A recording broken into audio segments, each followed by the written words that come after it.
எல்லோருக்கும் தாடி பாலாஜியின் பணிவான வணக்கம். நேற்று ஒரு செய்தி கேள்விப்படுறது எனக்கு மனசே சரியில்லை. என்னென்னு கேட்டிங்கன்னா, நமது மாண்புமிகு தமிழக முதல்வர் அவர்கள் உடல்நலக் குறைவால் மருத்துவமனையில் சேர்த்துருக்காங்க அப்படின்னு சொல்லிட்டு கேள்விப்பட்ட உடனே உண்மையாக மனசு சரியில்லை.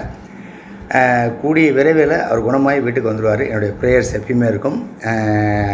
அதே மாதிரி அன்னியுடைய ப்ரேயர்ஸு டெஃபினட்டாக நமது சிஎம் அவர்களை குணப்படுத்தி வீட்டுக்கு கூப்பிட்டு போயிடும்.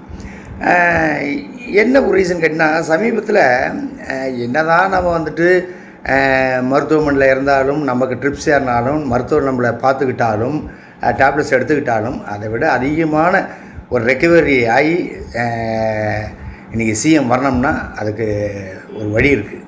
என்ன அப்படின்னு கேட்டிங்கன்னா, அவர் ஒரு நிகழ்வில் பேசிக்கும்போது சொன்னார், ஒரு ஹியூமனிட்டியாக அதை எப்படி பார்க்குறேன்னா, காலையில் நான் கண் விழித்து எந்திரிக்கும் போது நம்மவர்கள் யாராவது எதுவும் பண்ணிடக்கூடாதுன்னு எந்திரிக்கிறேன்றாரு. அப்போ அவருக்கு எவ்வளோ மன உளைச்சல் இருக்குது பாருங்கள். இதில் கட்சி நிர்வாகிகள், பொறுப்பில் இருக்கிறவங்க எல்லாருமே நீங்கள் செய்யும் செயல்கள், நீங்கள் பேசும் வார்த்தைகள் இதெல்லாம் உங்களை பாதிக்குதோ இல்லையோ, எண்ட் ஆஃப் த டே தலைவரை போய் பாதிக்கும், நம்ம சிஎம்மை போய் பாதிக்கும். அதுக்காக தான் அவர் அந்த வார்த்தையை சொல்கிறார். தயவு செய்து இனிமேல் நீங்கள் பேசும் பேச்சிலோ இல்லை செயல்களிலோ கொஞ்சம் பார்த்து நடந்துங்க. ஏன் இதை நான் சொல்கிறேன்னா, நம்ம சிஎம்மை நம்ம தான் பொறுப்பாக பார்த்துக்க வேண்டிய கடமை எங்களை விட உங்களுக்கு அதிகமாக இருக்குது. அதுக்காக தான் அதை சொல்ல வர்றேன். இப்போ நான் சொன்னது இந்த இந்த கட்சிக்கு மட்டும் இல்லை, எல்லா கட்சிக்கும். இப்போ குறிப்பாக பார்த்திங்கன்னா, தாவேக்காலேருந்து சமீபத்தில் விளங்கின சிஸ்டர் வைஷ்ணவி அவங்க ஒரு கம்ப்ளைண்ட் ஒன்று கொடுத்துருக்காங்க தாவேக்கா தலைவர் மேலே. என்னென்னா இழிவாக பேசுகிறாங்க, கட்சியில் இருக்கிறவங்க இதாக பேசுகிறாங்க, ரொம்ப என்னை டீக்ரேட் பண்ணுறாங்க, ரொம்ப பயன்படுத்தக்கூடாத வார்த்தைகள்லாம் பயன்படுத்துகிறாங்க அப்படின்னு சொல்லிட்டு. இதுக்கு ஒரே ஒரு ரீசன் தான். என்னென்னு கேட்டிங்கன்னா, இதில் தலைவர் ஒரு அறிக்கை விடணும் அப்படின்றத தாண்டி ஒரு கட்சியில் இருக்கோம், ஒரு புது கட்சி தொடங்கி இருக்குது, எந்தவித பாதிப்பும் எந்தவித அவமானமும் நம்ம கட்சிக்கோ தலைமைக்கோ தலைவருக்கோ வரக்கூடாதுன்றது பொறுப்பில் இருக்கிறவங்களுக்கு ரொம்ப முக்கியம்.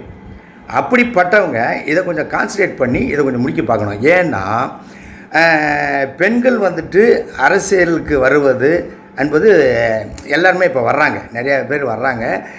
அவங்கள இழிவுபடுத்துறதுனால ஜனநாயக அரசியலில் பெண்கள் உள்ளே வர்றதுக்கு ரொம்ப குறைவாயிடும். அதை நீங்கள் பண்ணக்கூடாது. அதை தாண்டி இன்னொரு விஷயம் நான் சொல்கிறேன்.